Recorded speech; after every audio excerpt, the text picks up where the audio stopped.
आज के लंच में क्या है? आज के लंच में है रोटी, दही चीनी, कटहल की अचार, आलू और अपने तो बोरा कहते हैं और बरबट्टी भी कहते हैं और काफ़ी अलग अलग जगह इसका नाम कुछ कुछ और भी बोलते हैं।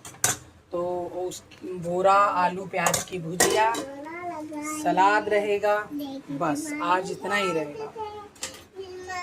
ये बोरा आलू की भुजिया अच्छी लगती है आपको? नहीं अच्छी लगती। और तुमने क्या किया है, रोटी और भुजिया ली खाने को और गाय वाले में डाल के आ गई हो। बहुत बदमाश भैया डाल दिया है, गलत बात है ये। तुम्हें खाने दिया अच्छा नहीं लगता, रख दो। थोड़ा थोड़ा तो ट्राई करना चाहिए ना, डिफरेंट डिफरेंट स्टाइल का, मतलब डिफरेंट स्टाइल कह रही हूँ, सॉरी, डिफरेंट डिफरेंट वेजिटेबल्स। जरूरी थोड़ी है कि हमेशा आलू ही खाना है या पनीर ही खाना है। हाँ, कभी कभी तो ट्राई करना चाहिए। चुकंदर नहीं खाते हो तुम सलाद में? खीरा खा लेते हो, चुकंदर नहीं खाते हो? चुकंदर ही खा रहा हूँ। चुकंदर खा रहा है, हाँ। इतना बदमाशी करती हैं, बता नहीं सकते।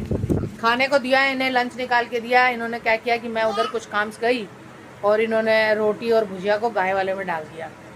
गाय का एक डिब्बा रखा है मैंने कि दिन भर में जो भी पहली रोटी, आखिरी रोटी जो भी निकलती है और सब्जी के छिलके जो सब भी होते हैं वो सब मैं डालती हूँ कि भाई गाय को दे दूँगी जब उतरूँगी नीचे।